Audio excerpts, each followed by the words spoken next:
दोस्तों आज डेट है 3 फरवरी 2022। देखिए बजट की वीडियो पहले इकोनॉमिक सर्वे की आएगी फिर बजट की आएगी। तो 2-3 दिन में आपको इकोनॉमिक सर्वे और संडे तक बजट की वीडियो आपको मिल जाएगी। लेकिन उससे पहले आपको पता ही है पीआईबी वाले क्या करते हैं, बजट की जो स्कीम्स होती हैं उनको न्यूज़ वाइज कवर करते हैं वो। तो आजकल आप पीआईबी के जितने भी आर्टिकल देखेंगे वो आप पाएंगे कि बजट से ही रिलेटेड है। तो अच्छी बात यह है कि एक तो बजट आपका डेली बेसिस पे कंप्लीट हो रहा है, फिर एक बार आपका कंपाइलेशन आ जाएगा। और बजट पढ़ने का सही तरीका ये होता है कि आप पीस बाय पीस उसको कवर करें। ये नहीं कि आप सारा बजट एक बार में लेके बैठ गए, फिस्कल डेफिसिट, रेवेन्यू डेफिसिट क्या होता है ये सारा कन्फ्यूजन क्रिएट हो गया। तो हमेशा थोड़ा थोड़ा पढ़ें। अगर बजट को आपको पढ़ना है तो आप पढ़िए कि आज मुझे 5 पेजेस पढ़ने हैं, बस इस तरह से उन 5 पेजेस को कंप्लीट करिए। उसकी जो टर्म्स एंड कंडीशंस हैं या फिर इंपॉर्टेंट वर्ड्स आ जाते हैं, टर्म्स आ जाती हैं, उनको आप ढंग से पढ़िए। ऐसा ना करिएगा कि 450 पेज का आपने इकोनॉमिक सर्वे उठाया, उसको रट डाला, तो कुछ नहीं हासिल होने वाला है उससे। समझना पड़ेगा, क्योंकि आफ्टरऑल आप यूपीएससी, आरबीआई ग्रेड बी या फिर नाबार्ड ग्रेड ए जैसे एग्जाम की प्रिपरेशन कर रहे हैं, तो आपको फैक्चुअल अंडरस्टैंडिंग के साथ साथ कॉन्सेप्चुअल क्लैरिटी तो होनी ही चाहिए। आज का पहला हमारा आर्टिकल है नेशनल आयुष मिशन। इसका जो बजट एलोकेशन हुआ है 60% हाइक मिल गई है नेशनल आयुष मिशन को।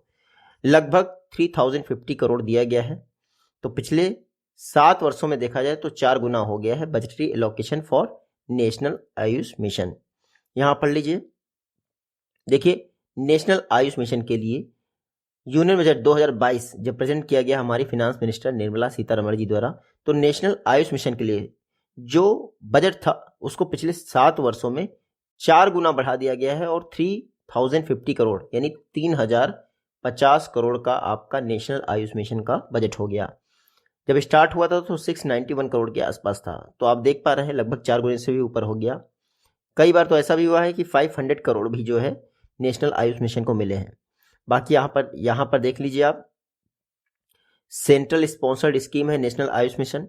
इसमें 800 करोड़ क्या करेंगे, अपग्रेडेशन ऑफ हॉस्पिटल, जो हॉस्पिटल हैं, डिस्पेंसरीज हैं, कल्टीवेशन जो मेडिसिनल प्लांट हैं, उसके सपोर्ट के लिए आपका 800 करोड़ दिया गया है, जिसमें आपके मेडिसिनल प्लांट का एक्सपोर्ट भी इंक्लूड है। तो फेज वाइज, कैटेगरी वाइज ये 3050 करोड़ रुपए डिस्ट्रीब्यूट किए जाएंगे। उसमें से कुछ और आप देख लीजिए, जैसे चैंपियन सर्विस सेक्टर स्कीम, इसको भी बूस्ट किया जाएगा। पहले इसके लिए 29.6 करोड़ था, अब 60.22 करोड़ हो जाएगा। फिर सभी स्टेट्स को देखा जाए तो नेशनल आयुष मिशन के तहत 610 करोड़ दिए जाएंगे, क्योंकि सेंट्रली स्पॉन्सर्ड स्कीम है तो राज्यों का भी शेयर रहेगा। फिर आपका यूनियन टेरिटरी को कुछ रुपए दिया जाएगा, नॉर्थ ईस्टर्न स्टेट को कुछ रुपए दिया जाएगा। और जो ग्रांट इन एड है वो पहले 548 करोड़ के आसपास थी। नेशनल आयुष मिशन के तहत जो पहले ग्रांट इन एड है वो 548 करोड़ के आसपास थी, अब वो हो गई है 862 करोड़। तो 548 करोड़ से ग्रांट इन एड बढ़कर क्या हो गई है 862 करोड़ नेशनल आयुष मिशन के तहत। बाकी जो जितने भी आपकी एजेंसी हैं, सेंटर ऑफ एक्सीलेंस हैं, ऑटोनॉमस बॉडीज हैं, नेशनल आयुष मिशन के तहत जो उनका एलोकेशन है सबसे ज़्यादा हिस्सा उनको जा रहा है 1870 करोड़ के आसपास। तो 3050 करोड़ में से गवर्नमेंट ऑफ इंडिया ने ऐसे ऐसे डिसाइड किया है। आपको पता ही है फेज 2 लॉन्च हो चुका है नेशनल आयुष मिशन का। जुलाई 2021 में फेज 2 लॉन्च किया गया है नेशनल आयुष मिशन का, 2026 तक चलेगा। ये एक सेंट्रली स्पॉन्सर्ड स्कीम है। शुरुआत कब की गई थी, सितंबर 2014 में। डिपार्टमेंट ऑफ आयुष जो कि ministry of health and family welfare के तहत आता है, उसके तहत इसको लॉन्च किया गया और 12वीं 5 ईयर प्लान के दौरान इसको रन किया जा रहा है। इसमें जो कंपोनेंट हैं वो कई तरीके के कंपोनेंट हैं, जैसे ऑब्लिगेटरी कंपोनेंट हैं। ऑब्लिगेटरी वो होता है मतलब कि आपको मानना ही पड़ेगा। कुछ फ्लेक्सिबल होते हैं। जो ऑब्लिगेटरी है उनको हम देख लेते हैं। ऑब्लिगेटरी है आयुष सर्विसेज आपको प्रोवाइड करनी है, आयुष एजुकेशनल इंस्टीट्यूशंस आपको प्रोवाइड करने हैं, क्वालिटी कंट्रोल ऑफ आसुस, ये आयुर्वेदा, सिद्धा, यूनानी, होम्योपैथी ड्रग्स और मेडिसिनल प्लांट, ये ऑब्लिगेटरी कंपोनेंट है। यानी अगर आप इन सेक्टर पर काम करते हैं तभी आपको पैसे मिलेंगे, हेल्प मिलेगी, नहीं तो नहीं मिलेगी। तो ये था हमारा national Ayush mission. Ayushman Bharat scheme आपको पता ही है, अलग है वो। आयुष्मान भारत स्कीम में आपको पता है 1.5 lakh health and wellness centre बनाने हैं और 5 लाख तक का लाइफ हेल्थ इंश्योरेंस दिया जाएगा आपकी पूरे परिवार को, ठीक है। डजेंट मैटर कि साइज कितना है। तो ये नेशनल आयुष मिशन आप जान गए, 3050 करोड़ रुपए का एलोकेशन किया गया है, फेज वाइज मैनर में जो है रन किया जाना है। सबसे ज़्यादा दिया गया है जो हमारी बॉडीज़ हैं उनको दिया गया है लगभग 1870 करोड़ के आसपास। ये सारा चीज़ आप याद रखिएगा। एक और नई स्कीम लॉन्च कर दी गई है, पीएम डिवाइन। पीएम डिवाइन मतलब प्रधानमंत्री development initiative for north east, PM divine scheme. तो जो सीतारमण जी हैं बजट 2022-23 प्रेजेंट कर रही थी, वो उस दौरान पीएम डिवाइन स्कीम लॉन्च की। देख लेते हैं क्या है।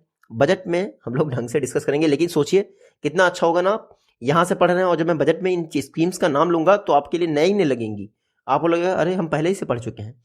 तो एक तरह से आपका रिवीजन भी हो जाएगा। पीआईबी सीरीज का फायदा यही होता है, एक एक आर्टिकल महीने में कम से कम कुछ नहीं 3 से 4 बार रिपीट हो जाता है, तो चीजें रट जाती हैं। रेगुलर पीआईबी देखने का फायदा यही होता है। देखिए पीएम डिवाइन स्कीम लॉन्च की है प्रधानमंत्री यानी prime minister development initiative for north east. Budget 2022-23 के दौरान इसको लॉन्च किया गया है। पीएम डिवाइन स्कीम को इंप्लीमेंट कौन करेगा? North east council. North east council इसकी स्थापना कब की गई थी? देखिए 1971 में नॉर्थ ईस्ट काउंसिल एक्ट पास किया गया था। कब? 1971 में। इसके तहत नॉर्थ ईस्ट काउंसिल की स्थापना की गई थी। उससे पहले मेरे ख्याल से 4 या 5 काउंसिल पहले से थी, फिर नॉर्थ ईस्ट काउंसिल के लिए अलग से एक्ट पास किया गया। इसमें 8 राज्य आते हैं including Sikkim, 7 system plus Sikkim. PM divine scheme के लिए 1500 करोड़ रुपए दिए गए हैं। और पर्पस क्या है? पर्पस है नॉर्थ ईस्ट सेक्टर में जो भी जरूरी है इंफ्रास्ट्रक्चर के हिसाब से उसको डेवलप करना, चाहे वो सिर्फ सोशल डेवलपमेंट से रिलेटेड हो, मतलब जिसकी जरूरत है। अभी आपका पीएम डिवाइन जो है आगे थोड़ा सा क्लियर किया है इन्होंने कि किस पर्पस के लिए इन्होंने ऐसा किया है। तो जो सेंट्रल मिनिस्ट्रीज के लोग हैं वो कैंडिडेट कह सकते हैं मेरा ये प्रोजेक्ट है, इसके लिए मुझे पैसे चाहिए, तो 1500 करोड़ रुपए इसलिए दिए गए हैं। लेकिन स्टेट गवर्नमेंट जो कहेगी उस पर ज्यादा फोकस किया जाएगा बजाय कि सेंट्रल गवर्नमेंट के कैंडिडेट पर। यहां पे देख लीजिए पीएम डिवाइन स्कीम के तहत क्या क्या प्रोजेक्ट जो डिमांड है ना, बोला गया फील्ड बेस्ड, मतलब नॉर्थ ईस्ट स्टेट जो फील कर रहे हैं उसके हिसाब से उनकी रिक्वायरमेंट को पूरा करना। ये है पीएम डिवाइन स्कीम। देखिए dedicated service for the management of paediatric, बाकी आप ये पढ़ लीजिएगा, एडल्ट से रिलेटेड गुवाहाटी में, पीडियाट्रिक यानी बच्चों से रिलेटेड, ठीक है। Construction of Aizawl bypass, gap funding for eco friendly ropeway, फिर पायलट प्रोजेक्ट मिजोरम। तो सारे राज्यों में एक तरह से आपकी पीएम डिवाइन स्कीम इंप्लीमेंट की जाएगी 8 राज्यों में नॉर्थ ईस्टर्न काउंसिल द्वारा। यहाँ पे आप पढ़ सकते हैं 1500 करोड़ रुपए दिए गए हैं। पर्पस क्या है? Infrastructure and social development project के लिए नॉर्थ ईस्ट रीजन में। ऑब्जेक्टिव देख लीजिए, लाइवलीहुड एक्टिविटीज को बेहतर करना यूथ एंड वुमेन में, filling gap in various sector. तो ये खास का जो बजट में बात की गई है उसको आप देख लीजिएगा। ये देख लीजिए मिनिस्ट्री ऑफ कल्चर है, उसका जो एनुअल बजट है 13% बढ़ा दिया गया है। विकास और विरासत ये साथ साथ चलेंगे, इसीलिए ये मतलब ये कोशिश की जा रही है विकास और विरासत, यानी टूरिज्म और कल्चर तभी प्रमोट किया जा सकता है जब विकास और विरासत यानी डेवलपमेंट हेरिटेज साथ साथ चले। तो जो हमारा बजट आया है इस बार का 2022-23 उसमें बजटरी लोकेशन कितना बढ़ाया गया है? 3009 करोड़ कर दिया गया है। किसका? कल्चर मिनिस्ट्री का। लास्ट ईयर 2665 करोड़ था, यानी लगभग 13% हाइक मिली है। 13% कल्चर मिनिस्ट्री के बजट में 13% हाइक मिली है। बाकी 2 ऑफिस बनाए जाएंगे, 6 सबऑर्डिनेट ऑफिस बनाए जाएंगे, ये सब छोटी मोटी बातें हैं, वो पढ़ने की जरूरत नहीं है। आज़ादी की 75वीं सालगिरह मना रहे हैं और इसके साथ साथ हम 100 वर्षों के लिए ब्लूप्रिंट भी तैयार कर रहे हैं, याद रखिएगा। तो ये जो आपका 3009 करोड़ के आसपास रुपए दिया गया है कल्चर मिनिस्ट्री को, इसमें से 1080 करोड़ के आसपास आपका क्या है? ASI archaeological survey of India he use कर लेगा। तो इतना आपको याद रखना है। कल्चर मिनिस्ट्री का बजट तो बढ़ गया है लेकिन उसमें से 30% लगभग archaeological survey of India use कर लेगा। उसके अलावा गवर्नमेंट ऑफ इंडिया इस बात पे भी फोकस कर रही है कि कला संस्कृति विकास योजना, क्या इसको और 5 वर्षों के लिए बढ़ा दिया जाए, और अगर बढ़ेगा तो आपको पता चल जाएगा। लेकिन कला संस्कृति विकास योजना पर अगर 5 वर्षों के लिए बढ़ा दिया जाता है तो 994 करोड़ का खर्चा आएगा, 994 करोड़ का। जो ओल्ड आर्टिस्ट हैं, ये फैक्ट याद रखिएगा, ओल्ड आर्टिस्ट की पेंशन प्रपोज की जा रही है कि जो 4,000 रुपये पेंशन मिलती है पर मंथ उसको बढ़ाकर 6,000 रुपये कर दिया जाए। कई सारी स्कीम है, उनके लिए अलग अलग फंड जो है ये 3,009 करोड़ रुपए या 5 करोड़ रुपए जो भी है वो ऐसे तो नहीं खर्च कर देंगे, हर चीज़ के लिए अलग अलग फंड जो है मुहैया करवाया गया है। मिनिस्ट्री ने 1023 करोड़ रुपए एलोकेट किए हैं सेंट्रल ऑटोनॉमस बॉडीज के लिए। कितना? 1023.33 करोड़ रुपए, 1,023 करोड़ रुपए सेंट्रल ऑटोनॉमस बॉडी के लिए किए हैं। कितने में से? जो आपका 3,009 करोड़ आया है उसमें से 1,023 करोड़ रुपए। टूरिज्म मिनिस्ट्री की बात की जाए तो लगभग 2,400 करोड़ दिया गया है टूरिज्म मिनिस्ट्री को, जो कि 18.5% अधिक है लास्ट ईयर से। तो ये आप याद रखिएगा। हाँ, टूरिज्म मिनिस्ट्री को जो बजट एलोकेशन हुआ है 2,400 करोड़ का, ये 2013-14 से लगभग 77% अधिक है। तो ये बजट एलोकेशन आप धीरे धीरे पढ़ते जाइएगा, ऐसे ही करके आपको सारा रट जाएगा। बजट 2022 जो एनर्जी ट्रांजिशन जर्नी है इंडिया की, या फिर क्लाइमेट चेंज से फाइट करने में काफ़ी ज़्यादा हेल्प करेगा। किसने कहा है? हमारे पावर मिनिस्टर ने कहा है। उसके अलावा हाई एफिशिएंसी मॉड्यूल की मैन्युफैक्चरिंग के लिए प्रोडक्शन लिंक इंसेंटिव कितना प्रपोज किया गया है? 19,500 करोड़, 19,500 करोड़ जो है प्रोडक्शन लिंक इंसेंटिव दिया जाएगा। ये प्रपोज किया गया है बजट में। अगर आप हाई परफॉर्मेंस या हाई एफिशिएंस मॉड्यूल, जिसको आप एलईडी कहते हैं, इस तरह के प्रोडक्ट मैन्युफैक्चर कर रहे हैं। ये देख लीजिए 2022-23 का जो बजट पार्लियामेंट में बजट आया है उसमें कहा गया है कि एनर्जी ट्रांजिशन और क्लाइमेट एक्शन को प्रमोट करना है अमृतकाल के दौरान। अमृतकाल क्या है? अमृतकाल है अगले 25 वर्ष, डायमंड जुबली से प्लेटिनम जुबली, ये है आपके अमृतकाल। इस दौरान आपका इंक्लूसिव डेवलपमेंट पे फोकस किया जाएगा, productivity in sunrise sector, energy transition and climate action. तो ये 3 क्षेत्र फोकस किए जाएंगे। 4 प्रायोरिटीज हैं इसमें। अच्छा हाँ, ये energy transition and climate action अलग अलग हो गया। तो 4 प्रायोरिटीज हैं आपकी अमृतकाल में, अगले 25 वर्षों में फोकस किया जाएगा। उसी में से आपका energy transition and climate action है, जिस पर हमारे R.K. सिंह जी ने कहा है कि बहुत अच्छा काम किया है गवर्नमेंट ऑफ इंडिया ने इस पर फोकस करने के लिए। देख लीजिए आप, 19,500 करोड़ प्रोडक्शन लिंक इंसेंटिव के तहत प्रोवाइड किए जाएंगे अगर आप हाई एफिशिएंसी के मॉड्यूल मैन्युफैक्चर करने जा रहे हैं। साथ ही साथ डोमेस्टिक मैन्युफैक्चरिंग, उसके द्वारा जो एनर्जी कैपेसिटी है 2030 तक 280 गीगावाट करनी है। Solar energy capacity domestic manufacturing के द्वारा 280 गीगावाट करनी है। बाकी जो आपकी ग्रीन इंफ्रास्ट्रक्चर से रिलेटेड जो भी आपको फैसिलिटी जनरेट करनी है, क्रिएट करनी है ग्रीन इंफ्रास्ट्रक्चर से रिलेटेड, उसके लिए आप sovereign green bond scheme, sovereign green bond जारी करिए और फंड लेके आइए, ये बजट में कहा गया है।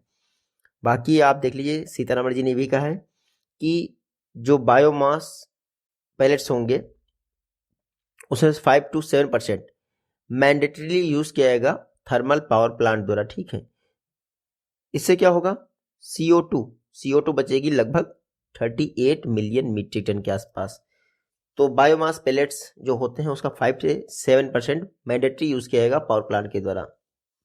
बाकी कई सारे जो डिफरेंट प्रोजेक्ट हैं उनको भी सिंगल प्लेटफॉर्म पे लाया जाएगा, जैसे इन्वायरमेंट क्लियरेंस हुआ, फॉरेस्ट क्लियरेंस हुआ, वाइल्ड लाइफ क्लियरेंस हुआ, कैंपा फंड हुआ। इन चारों को मिलाकर एक प्लेटफॉर्म पे लाया जाएगा। कैंपा क्या होता है? Compensatory afforestation fund management and planning authority, ये होता है कैंपा। कैंपा के लिए एक फैक्ट इंपॉर्टेंट है, कैंपा फंड का 90% ये स्टेट गवर्नमेंट को दे दिया जाता है, जबकि 10% सेंट्रल गवर्नमेंट द्वारा रखा जाता है। ये है कैंपा। कैंपा क्या होता है? देखिए, जो फॉरेस्ट लैंड होती है जब आप उसका यूज करते हैं तो उसका जो इम्पैक्ट आता है उसको डाइवर्ट करने के लिए जो आप कुछ काम करते हैं, सपोज करिए आपने फॉरेस्ट लैंड से 100 पेड़ काटे यूज करने के लिए, तो नॉन फॉरेस्ट लैंड पर आप 100 पेड़ उगाइए जाके, इसके लिए बनाया गया है कैंपा। तो जो चीज आपने यहाँ पे लॉस की, लेकिन गवर्नमेंट समझती नहीं ना, क्या वो एटमॉस्फेयर आप वापस डेवलप कर सकते हैं? जो सपोज करिए केरल का साइलेंट वैली में आप एक हेक्टेयर जो है जमीन काट देते हैं, पेड़ काट देते हैं, इस 1 हेक्टेयर को बनने में 600 साल लग गए हैं। तो क्या कैंपा फंड कभी भी अपना सही काम कर पाएगा या सार्थक होगा? ये सोचने वाली बातें हैं। ठीक है, ये मेंस में आपके काम आएगा जब आप इस तरह से सोच के आंसर लिखेंगे। बाकी आप यहाँ पे देख लीजिए, बजट ने कहा है कि अमृतकाल यानी अगले 50 वर्षों में इंडिया के लिए अलग अलग ब्लूप्रिंट होना चाहिए। मैंने आपको 4 प्रायोरिटी सेक्टर बताए अमृतकाल के लिए। Inclusive development, productivity in sunrise sector, energy transition and climate action. तो ईज ऑफ लिविंग को प्रमोट किया जाएगा अगले 25 वर्षों में। कैसे? देखिए, स्टेट्स का इन्वॉल्वमेंट इंश्योर किया जाएगा, जो आपके मैनुअल प्रोसेस या फिर इंटरवेंशंस हैं इनका डिजिटाइजेशन किया जाएगा, और उसके अलावा जो सेंट्रल या स्टेट लेवल के जो इंटीग्रेशन है उनको आईटी के द्वारा ब्रिज किया जाएगा। ठीक है, तो ये एक तरह का आपका सिंगल पॉइंट एक्सेस प्रोवाइड किया जाएगा सिटीजन सेंट्रिक सर्विसेज के लिए। पर्पस क्या है इसका? पर्पस ये है कि ईज ऑफ लिविंग को प्रमोट करना हमारे देश में, भ्रष्टाचार को कम करना। तो ये 3 स्टेप लिए जाएंगे अमृतकाल के दौरान। फिनांस मिनिस्टर ने कहा कि जैसे ई पासपोर्ट 2022-23 तक कंप्लीट हो जाएगा, इसमें एम्बेडेड चिप का यूज़ किया गया है और फ्यूचरिस्टिक टेक्नोलॉजी का यूज़ किया गया है। ई पासपोर्ट जारी होने लगेंगे 2020-23 से। इससे सिटीजन्स जो हैं ओवरसीज ट्रेवल आसानी से कर पाएंगे, और पासपोर्ट जो उनका चोरी हो जाता है ना, वो चोरी होने का भी चांस कम रहेगा। बाकी जो टाउन प्लानिंग स्कीम है या फिर ट्रांजिट ओरिएंटेड डेवलपमेंट है, इसका मॉडर्नाइजेशन किया जाएगा। फिर इंडिया स्पेसिफिक नॉलेज के हिसाब से आपकी अर्बन प्लानिंग और डिज़ाइन की जाएगी। भैया, इंडिया की रिक्वायरमेंट के हिसाब से आप अर्बन प्लानिंग करिए ना, या फिर डिज़ाइन करिए। अब आपने देखा होगा यूरोप में जो घर होते हैं उनकी दीवारें बहुत मोटी होती हैं। क्यों? जाड़ा रहता है वहाँ पर मोस्ट ऑफ द टाइम, इसलिए दीवारें मोटी रहती हैं, ताकि बाहर का जो ठंडी है अंदर ना आने पाए और अंदर की ऊष्मा बाहर ना जाने पाए। लेकिन इंडिया में अगर आप मोटी दीवारें बना देंगे तो कोई काम की रह गई। तो इंडिया स्पेसिफिक अर्बन प्लानिंग आपको करनी है। निर्मला सीतारमण जी ने कहा है कि गवर्नमेंट ऑफ इंडिया ये जो इंडोमेंट फंड है 250 करोड़ का, जैसे आप सेंटर ऑफ एक्सीलेंस स्थापित कर रहे हैं, इंडिया स्पेसिफिक प्लानिंग कर रहे हैं, तो इसके लिए आपको 250 करोड़ में से हेल्प की जाएगी। ठीक है, तो एंडोमेंट फंड बनाया जाएगा, इसके लिए निर्मला सीतारमण जी ने ये भी कहा है। बाकी आप यहाँ पर फिजिकल डेफिसिट देख लीजिए, 6.4% रहा है। ये हमारे लिए रटने की जरूरत नहीं है। 6.4% 2022-23 के दौरान रहेगा जीडीपी का। 2025-26 तक इसको 4.5% करना है। इस बार जो करंट रहा है बजट, उसका रिवाइज्ड फिजिकल डेफिसिट कितना रहा है? 6.9%, और कहा गया था 6.8% रहेगा, तो लगभग सेम ही रहा है फिजिकल डेफिसिट। बाकी आपको ये टर्म वैल्यू में याद रखने की जरूरत नहीं है। थोड़ा सा आपको ये याद रखना है कि हाँ, फ्लो कैसा चल रहा है। कैपिटल एक्सपेंडिचर की बात करें तो कैपिटल एक्सपेंडिचर 2022-23 में 35.4% इंक्रीज हुआ है। 5.54 लाख करोड़ था, इस बार 7.5 लाख करोड़ हो जाएगा। अगर देखा जाए 2019-22 से, तो लगभग 2.2 टाइम अधिक हो गया है capital expenditure. Grant in aids जो स्टेट्स को दी जा रही इफेक्टिव कैपिटल एक्सपेंडिचर के लिए, ये लगभग 4.1% है जीडीपी की, 10.68 लाख करोड़ के आसपास। तो effective capital expenditure grant in aid के तौर पर स्टेट्स को दिया जाता है, 10.68 लाख करोड़ दिया जाएगा इस वर्ष में। मार्केट बारोइंग की बात की जाए तो 11,58,719 crore, 11,58,719 crore market burrowing government करने जा रहा है। इंपॉर्टेंट जो चीज़ है वो मैं आपसे बताऊंगा। यहाँ देखिए आप, मार्केट बोरोइंग में सबसे ज़्यादा पार्ट क्या है? मार्केट बोरोइंग में सबसे ज़्यादा पार्ट है आपका स्मॉल सेविंग्स जो है ना, उनके अगेंस्ट सिक्योरिटीज जारी करके गवर्नमेंट ऑफ इंडिया बॉन्ड जो आपका लोन है वो ले रही है। सबसे ज़्यादा जो मार्केट बोरोइंग हो रही है स्मॉल सेविंग स्कीम्स के बॉन्ड्स के अगेन हो रही है। सेकंड नंबर पे आपका क्या आता है? इस बार सेकंड नंबर पे आपका आएगा अदर रिसीप्ट। ठीक है, वैसे इससे पहले ये जो वर्ष गया है इसमें कैश बैलेंस, मतलब कैश प्रिंट कर दिया, उसके हिसाब से आपने मार्केट बोरोइंग को अपनी फिल किया। तो इस बार का जो बजट है वो भी देखने वाला है। बाकी लास्ट आर्टिकल हम लोग देख लेते हैं आज का, जो कि ये नहीं पढ़िएगा, ये थोड़ा सा रिपीट हो गया। हाँ, इंपॉर्टेंट है ये। Emergency credit line guarantee scheme March 2023 तक के लिए एक्सटेंड कर देगा 50,000 करोड़ रुपए। Emergency credit line guarantee scheme total cover देखिए 50,000 करोड़ रुपए अनाउंस किया गया है। अब emergency credit line guarantee scheme के तहत 5 लाख करोड़ रुपए दिए जा चुके हैं 22-23 तक। ठीक है, 130 लाख यानी 13 मिलियन जो एमएसएमईज हैं उनको emergency credit line guarantee scheme के तहत फ़ायदा पहुंचाया जा रहा है, एडिशनल क्रेडिट दिया जा रहा है। यहाँ पर देख लीजिए, ये जो एडिशनल क्रेडिट दिया जाएगा CGTSME स्कीम के तहत दिया जाएगा। ये क्या करेगा? एडिशनल क्रेडिट 2 लाख करोड़ का माइक्रो स्मॉल इंटरप्राइजेस को देगा, जिसकी वजह से इंप्लॉयमेंट अपॉर्चुनिटीज़ क्रिएट होंगी। इंपॉर्टेंट क्या है? रैंप स्कीम या प्रोग्राम लॉन्च किया गया है। Raising and accelerating MSME performance, ये है रैम्प प्रोग्राम। 5 वर्षों के लिए लॉन्च किया गया है। 6,000 करोड़, 6,000 करोड़ रुपए 5 वर्षों के लिए दिए गए हैं रैम्प प्रोग्राम के तहत।